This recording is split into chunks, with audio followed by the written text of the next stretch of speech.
Didik TV KPM. Ini merupakan rumusanlah daripada apa yang kita dengar tadi. Ya. Kaedah yang kita dah dengar iaitu cara menghasilkan puisi, cara menghasilkan cerpen dan membina 5 papan cerita. Okay, daripada situ kita dapat rumuskan di sini bahawa untuk menghasilkan puisi sama ada pantun ke, talibun ke, teromba ke, kita kena tahu ataupun kita kena faham betul bentuk puisi tersebut. Okey. Jadi kalau katalah talibun ni dia memerihalkan sesuatu secara terperinci, maka dalam puisi kita tu kita kena memerihalkan sesuatu secara terperinci. Okey.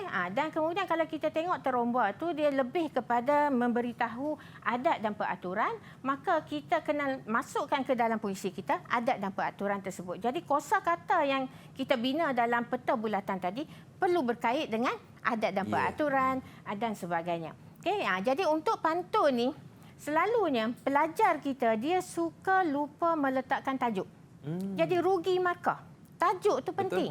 Okey, jadi bila dapat soalan, kalaulah kata menghasilkan sajak ataupun pantun yang bertemakan tentang alam sekitar, contoh jadi kita letak dulu bumi ke, hijau, kehijauan ke, langit yang hilang, langit yang membiru ke. Janji ada kaitan dengan tema tu. Okay, yang diberi. Okay, kalau tak letak, maka pelajar akan rugi markah untuk tajuk. Dan kemudian, satu lagi kesalahan yang sering dilakukan ialah pelajar ni dia banyak menghabiskan masa. Okay, masa berfikir. Nak buat pantun. Macam mana macam mana kan? Jadi kan orang kata dalam masa 2 jam sepatutnya pelajar ni menjawab 3 bahagian. Okay? Satu bahagian tu 40 minit. Jadi dia buang masa kadang-kadang dia suka tengok kawan, lagi senyum sendiri, lagi tengok kawan pun tengok tersenyum sendiri kan. Jadi kan tak menghasilkan puisi yang baik. Sedangkan dia ada masa 40 minit, 10 minit untuk dia kuasai soalan tu. Betul. Jadi kan pelajar ni dia perlu kuasai soalan tersebut. Apa kehendak soalan? Masukkan ke dalam kerangka visual kita tadi. Okay? Peta bulatan, peta alir dan sebagainya. Okay? Jangan buang masa. Supaya pelajar boleh menjawab bahagian B, bahagian C yang teori. Okay? Bahagian B ni pelajar dia perlu menjawab soalan pengurusan. Menguruskan sesuatu yang berkait dengan perancangan, pengorganisasian, tenaga kerja, kepimpinan dan kawalan. Okey, yang itu saya tak tekan di sinilah. Jadi ini kena pelajar ni dia perlu fokus sebenarnya. Bahagi masa, cikgu. Bahagi masa betul-betul. Ya. Dan kemudian untuk menghasilkan pantun ni, pelajar ni wajib ada pembayang dan maksud. Pembayang perlu berkait. Kan dah diterangkan tadi, kena ada kaitan di antara baris pertama dengan baris kedua. Kalau tidak, tak dianggap sebagai rangkap hidup. Okay, dan rima akhir wajib A, B. Okay, dan untuk syair A.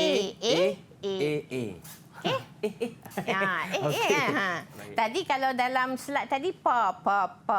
Jangan lupa. Kan? Okay? Jadi yang seterusnya kalau kita tengok untuk papan cerita pula, pelajar ni dia banyak menghabiskan masa macam tadilah nak melukis. Macam mana nak lukis ni? Kan?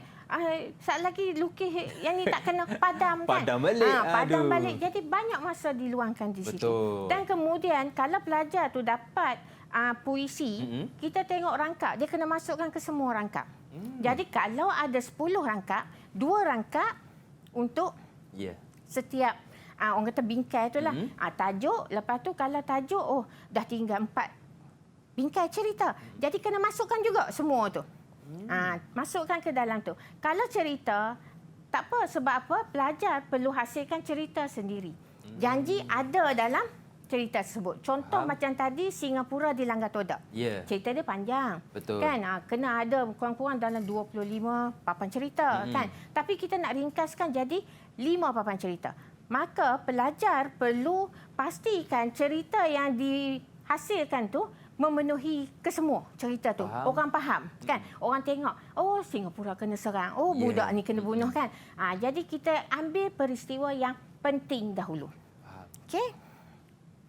Dan kemudian pelajar juga perlu menggarakkan 4 elemen multimedia dengan lengkap, dengan orang kata memenuhi kehendak soalan iaitu apa, bagaimana dan mengapa. Didik TV KPM